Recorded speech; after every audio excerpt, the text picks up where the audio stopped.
In 2021, South Korea became the first country without nuclear weapons to successfully test a submarine-launched ballistic missile.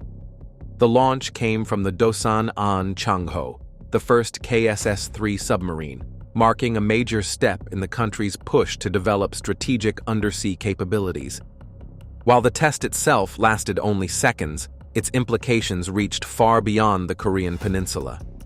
South Korea had just joined a small group of nations capable of deploying ballistic missiles from submarines, and it did so without the backing of a nuclear arsenal.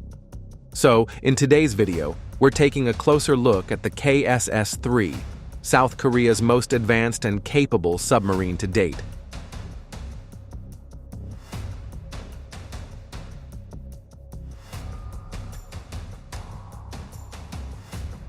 South Korea's KSS-III program, also known as the Dosan-an Changho class, represents the third phase of the country's indigenous submarine development strategy. While earlier phases relied heavily on German technology, the KSS-III marks a significant leap toward a fully domestic design capable of supporting strategic missions, including nuclear deterrence. The first KSS-III submarine, the Dosan-an Changho, was launched in 2018 and commissioned into the Republic of Korea Navy in 2021. It was the first submarine designed and built entirely in South Korea, with a displacement of over 3,000 tons. This class significantly surpasses its predecessors in terms of both size and capabilities. Measuring around 83.5 meters in length and 9.6 meters in beam, the submarine has a submerged displacement of approximately 3,800 tons. It's powered by a diesel-electric propulsion system with an air-independent propulsion module that allows for greater submerged endurance compared to conventional diesel-electric subs. With this configuration, the KSS-III can remain submerged for roughly 20 days without surfacing, a key feature for survivability in contested waters. The submarine has a top submerged speed of 37 kilometers per hour, or 20 knots, and an operational range of around 19,000 kilometers. These specifications enable long patrols in both coastal and open sea environments, including critical choke points such as the East China Sea and the Sea of Japan. One of the defining features of the KSS-III is its vertical launch system. It is the first South Korean submarine equipped with a VLS capable of launching up to 6 submarine-launched ballistic missiles.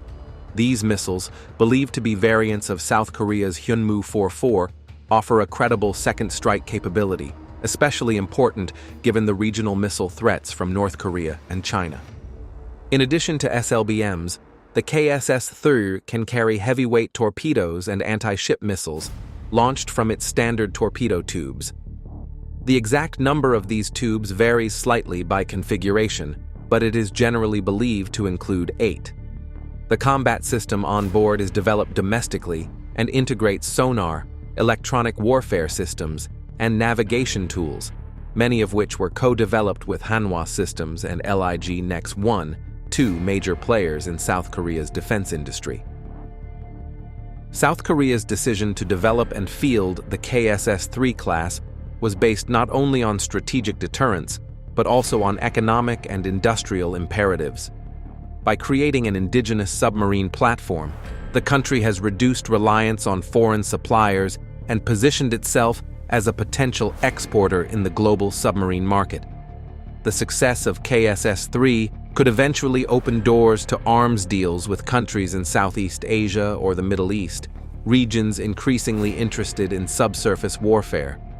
Within South Korea's Navy, the KSS-III is expected to serve alongside and gradually replace older Type 209 and Type 214 submarines, both built under license from Germany.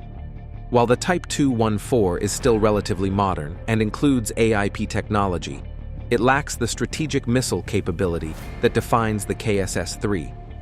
So far, 3 submarines in the KSS-III Batch 1 configuration have been planned, with Dosan-an Changho leading the class.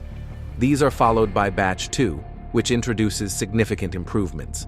The Batch 2 submarines will have an increased displacement of approximately 4,000 tons and an expanded VLS capable of carrying up to 10 missiles. They will also feature enhanced sonar systems, improved stealth characteristics, and a more advanced combat management suite. Batch 2 construction is already underway, with the second unit expected to be launched by 2026. These submarines are part of South Korea's larger effort to field a three-axis defense system, a strategy aimed at detecting, intercepting, and retaliating against missile threats from North Korea. Importantly, the KSS-III is not nuclear-powered. South Korea is not a nuclear-armed state, and there are no indications of nuclear propulsion programs. However, the inclusion of SLBM capability on a conventional submarine makes the KSS-III relatively unique. Very few non-nuclear navies possess similar underwater strike capabilities. From a geopolitical standpoint, the KSS-III's presence signals South Korea's desire to play a more assertive role in regional security.